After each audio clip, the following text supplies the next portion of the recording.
continuité de Top Resa 2021, c'est surtout et avant tout d'aller à la rencontre de nos confrères, clients et partenaires.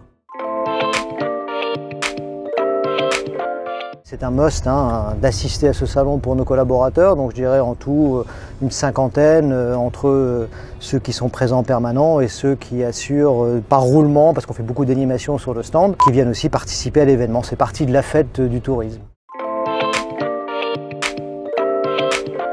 Spontanément comme ça m'échappe. L'International French Travel Market, voilà.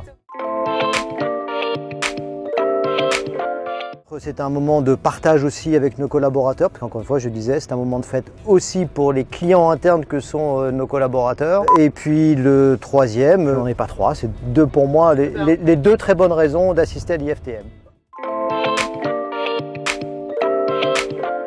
Voilà, clairement, cette année, c'est l'étranger. La France, on en a absorbé, et ce qui est très bien d'ailleurs, pendant 2 ans. Donc là maintenant on sent chez nos clients vraiment l'envie de s'échapper et de repartir à la découverte du monde, donc l'étranger très clairement.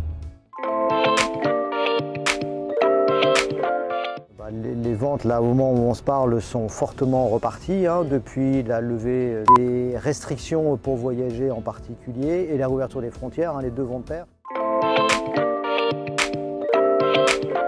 Numéro 1, la Grèce, en numéro 2, l'Espagne, en numéro 3, le Portugal. Numéro 1, les États-Unis, les Émirats, il y a une demande sur les Émirats. Et puis en dernière destination, je dirais, c'est les destinations très lointaines qui sont ouvertes, notamment l'Australie, la Nouvelle-Zélande, qui redeviennent une des destinations recherchées. Notre principale actualité, c'est la digitalisation de notre plateforme, de ce qu'on appelle end-to-end. Donc on avait par le passé été reconnu pour ça, une expérience client qui était extrêmement aboutie sur la phase de réservation. Pendant toute la période Covid, on s'est attaché à très fortement digitaliser la partie la plus complexe du voyage à digitaliser, qui est le service après-vente, les modifications, les annulations. Il y a autant de processus et de parcours à faire selon les compagnies aériennes. Nous, on s'attache à le simplifier, à l'harmoniser pour tout le monde et le rendre accessible à tous nos clients. Donc cette phase-là, on vient de lancer la version 1 de ce travail qui a duré 1 an et demi chez Mr Fly. Donc voilà, c'est ça le plus gros des changements dont nos clients pourront mesurer toute la pertinence et l'efficacité dans un monde qui est plus que jamais digital. Spontanément, j'irai vers la Bretagne, voilà, découvrir la Bretagne et descendre toute la côte comme ça. Je pense que c'est la première chose qui me tenterait et que j'aimerais bien faire découvrir à mon épouse.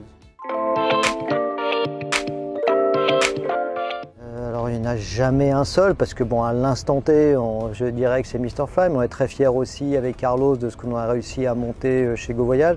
Au-delà de ce qu'on a monté, c'est la façon dont on l'a monté et aussi les collaborateurs qui ont eu envie de continuer avec nous. Et certains venaient d'une autre aventure que nous avions eue avec Carlos auparavant. Et c'est cette continuité, en fait, que les gens ont encore envie de travailler avec nous.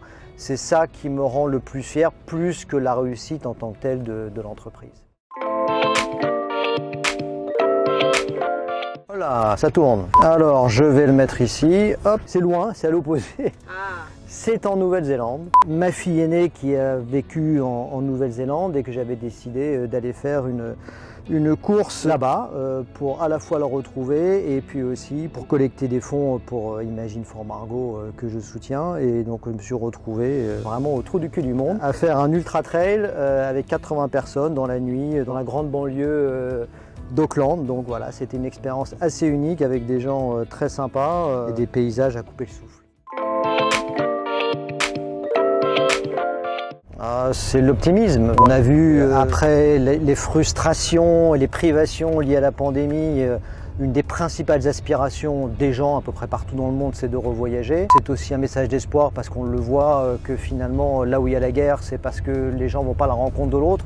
Donc tout ce qui fait qu'on a envie de voyager est réuni. Donc je suis très optimiste pour la profession. Il faudra évidemment que l'on contribue et qu'on s'adapte pour le challenge qui est celui du réchauffement climatique.